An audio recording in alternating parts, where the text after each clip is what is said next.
مومنو،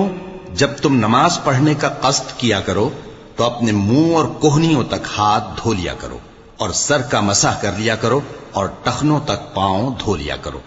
اور اگر جنابت کی حالت میں ہو تو نہا کر پاک ہو جایا کرو، اور اگر بیمار ہو یا سفر میں ہو یا کوئی تم میں سے بیت الخلا سے ہو کر آیا ہو یا تم نے عورتوں سے مقاربت کی ہو،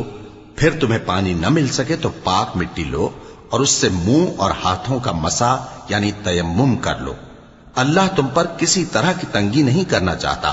بلکہ یہ چاہتا ہے کہ تمہیں پاک کرے اور اپنی نعمتیں تم پر پوری کرے تاکہ تم شکر کرو۔ اور اللہ نے جو تم پر احسان کیے ہیں ان کو یاد رکھو، اور اس کے عہد کو بھی جس کا تم سے قول لیا تھا، یعنی جب تم نے کہا تھا کہ ہم نے اللہ کا حکم سن لیا اور قبول کیا۔